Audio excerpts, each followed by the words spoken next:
নমস্কার বন্ধুরা, আমাদের এই চ্যানেলে তোমাদের সকলকে স্বাগত জানাচ্ছি। আজকে আবারও চলে এসেছি একটা খুব সুন্দর রেসিপি নিয়ে। যারা আমরা চিকেন খেতে ভালোবাসি তারা তো চিকেন পকোড়া খাবোই, কিন্তু চিকেন পকোড়াটা যদি একটু ক্রিস্পি চিকেন পকোড়ায় পরিণত করা যায় তাহলে কেমনটা হয়? সন্ধ্যাবেলা টিফিনের সাথেই খাবারটা একেবারে জমে যাবে। চলো তাহলে আজকে রান্নাটা শুরু করা যাক।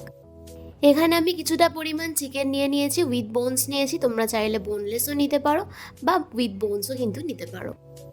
ক্রিস্পি চিকেন বানানোর জন্য চিকেনের ম্যারিনেশনটা খুব ভালো করে করতে হবে। আর চিকেন ম্যারিনেশন করার জন্য এখানে আমি প্রথমে ব্যবহার করছি ভিনিগারটা দিয়ে চিকেনটাকে ভালো করে মিশিয়ে নিচ্ছি।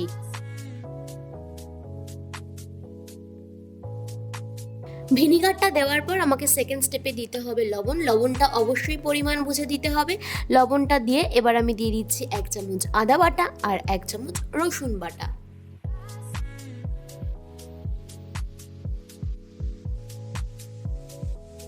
দিয়ে দিচ্ছি 1 চামচ গোলমরিচের গুঁড়ো, সাথে দিচ্ছি 1 টেবিল স্পুন টমেটো সস।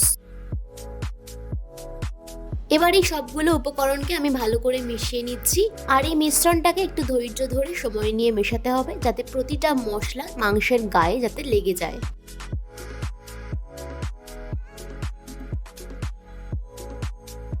এবার একটা ছোট বোল নিয়ে নিয়েছি, ছোট বোলের মধ্যে আমি একটা ডিম ভালো করে ফেটিয়ে নিচ্ছি।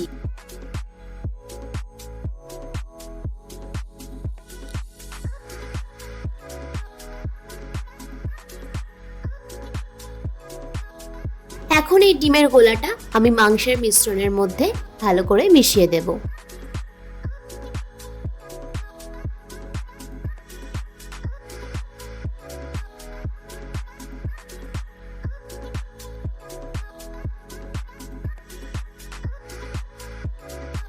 ডিমটাকে ভালো করে মিশিয়ে নিয়ে আমি এটাকে 2 থেকে 3 ঘন্টা রেস্টে রেখে দেব। এবারে আমি একটা বোল নিয়ে নিচ্ছি বড় চামচের 2 চামচ ময়দা আর 1 চামচ কর্নফ্লাওয়ার।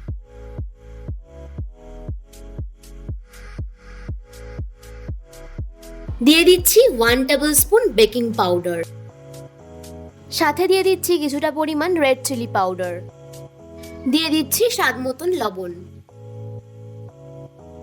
এইবার এই মিশ্রণটাকে ভালো করে আমাকে মিশিয়ে নিতে হবে। এইবার আমি চিকেনগুলোকে কোট করে নেব। প্রথমে চিকেনগুলোকে আমি এই মিশ্রণের মধ্যে ভালো করে চেপে চেপে কোট করব। তারপরে এটাকে জলের মধ্যে দিয়ে কিছুক্ষণ রেখে এই মিশ্রণের মধ্যে দিয়ে কোট করে নেব। ফার্স্ট স্টেপে কোটটা কিন্তু একটু চেপে চেপে করতে হবে, সেকেন্ড স্টেপে হালকা করে নিতে হবে।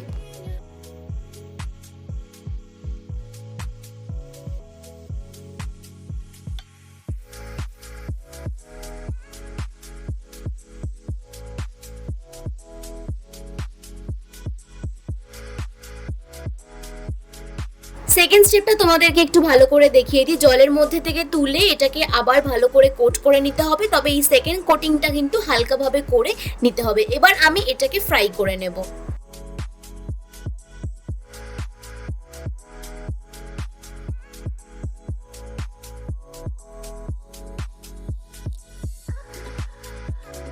সবগুলোকে আমার কোটিং করা হয়ে গেছে, এবার আমি এগুলোকে ফ্রাই করে নেব।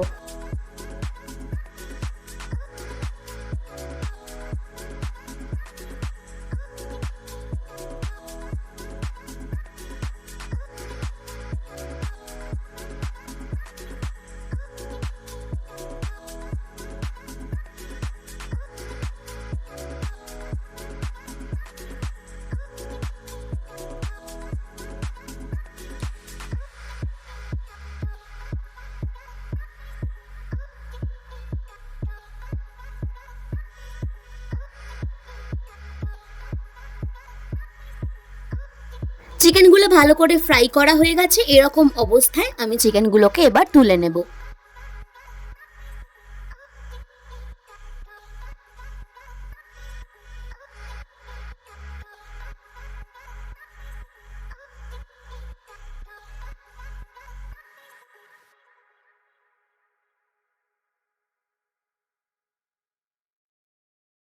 আর ফাইনালি তৈরি হয়ে গেছে আমার আজকের রেসিপি ক্রিসপি চিকেন পকোড়া। তোমরা এইভাবে বাড়িতে বানিয়ে খাবে, দেখবে খুব ভালো লাগবে খেতে। আর খেয়ে অবশ্যই কমেন্ট করে জানিও আমাকে যে কেমন হয়েছে। আর তোমাদেরকে একটুখানি আমি কেটে দেখাচ্ছি, দেখো বাইরের লেয়ারটা একদমই পাতলা, কোটিংটা একদমই পাতলা, আর ভেতরটা দেখো পুরো চিকেনে ঠাসা, ভেতরটা কিন্তু একেবারে জুসি হয়েছে, পুরো মশলা দিয়ে কিন্তু একেবারে জুসি হয়েছে। সো বন্ধুরা, আজকের মতো এই পর্যন্তই। পরবর্তী দিনে পরবর্তী রান্না নিয়ে তোমাদের সাথে দেখা হবে। আর ভালো লাগলে চ্যানেলটা অবশ্যই সাবস্ক্রাইব করে দিও। আর তোমরা যদি সাবস্ক্রাইব করো তাহলে আরো সুন্দর সুন্দর রেসিপি করে দেখানোর ইচ্ছা থাকে, মোটিভেটেড লাগে। তো আজকের মতো এই পর্যন্তই। চ্যানেলটাকে সাবস্ক্রাইব করে চ্যানেলটার পাশে থেকো। বাই।